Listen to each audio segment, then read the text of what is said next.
جناب عمر فاروق رضی اللہ تعالی عنہ کا زمانہ خلافت ہے کہ مال غنیمت آتا ہے، اور مال غنیمت وہ مال ہوتا ہے جو جنگ لڑنے والے سپاہی میدان جنگ سے لاتے ہیں اور جنگ لڑنے والوں میں ہی تقسیم ہو جاتا ہے۔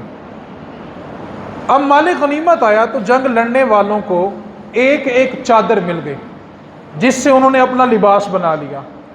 اب جناب عمر فاروق رضی اللہ تعالی عنہ جمعے کا دن ہے، منبر رسول پہ جلوہ گر ہے اور جمعے کا خطبہ دینے کے لیے آئے ہیں۔ حضرت سلمان فارسی رضی اللہ تعالی عنہ کھڑے ہو کے کہنے لگے لا سمعنا و اطعنا، اے عمر نہ ہم نے تیری بات سننی ہے اور نہ تیری اطاعت کرنی ہے۔ اور سلمان فارسی کتنے بڑے صحابی جن کے بارے حضور نے فرمایا کہ سلمان فارسی تو میری اہل بیت میں شامل ہے، یہ تو ہماری اہل بیت میں، یہ تو میرے گھر والوں میں شامل ہوتا ہے، وہ صحابی ہیں اور کہہ رہے ہیں عمر لا سمعنا و اطعنا، ہم نے تیری بات سننی بھی نہیں ہے اور تیری بات ماننی بھی نہیں ہے۔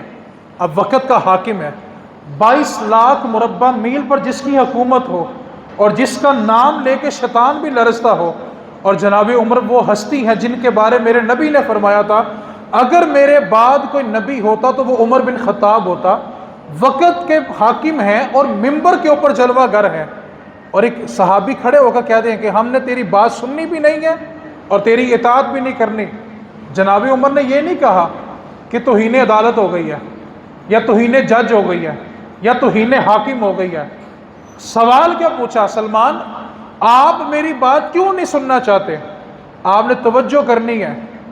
سلمان فارسی کھڑے ہوئے کہنے لگے عمر مال غنیمت میں جو چادریں آئی تھیں سب کو ایک ایک چادر ملی ہے، یا تو اس سے کرتا بن سکتا تھا یا تہمت بن سکتی تھی، لیکن آپ نے اسی چادر کا کرتا بھی پہنا ہوا ہے اور تہمت بھی پہنی ہوئی ہے، جبکہ ہر صحابی کو ایک ایک کپڑا ملا، آپ نے 2 کپڑے کیوں لیے؟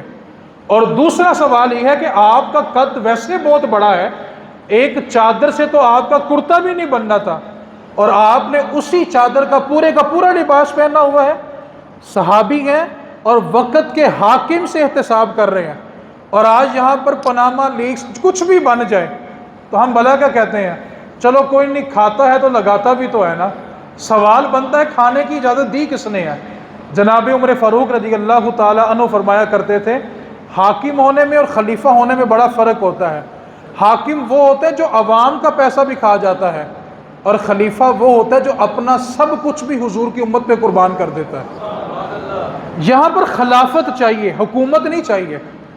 اب سوال کیا کہ چادر اتنی تھی کہ یا کرتا بنتا یا تہمت بنتی، آپ نے کرتا بھی پہنا ہوا ہے اور تہمت بھی باندھی ہوئی ہے، تو اس کی وجہ کیا ہے؟ جناب عمر فاروق رضی اللہ تعالی عنہ فرمانے لگے اس کا جواب میرا بیٹا عبداللہ دے گا۔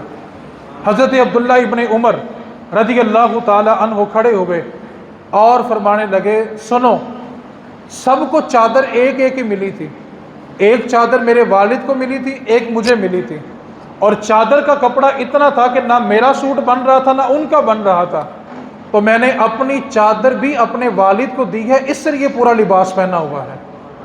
اس کو کہتے ہیں خلیفہ۔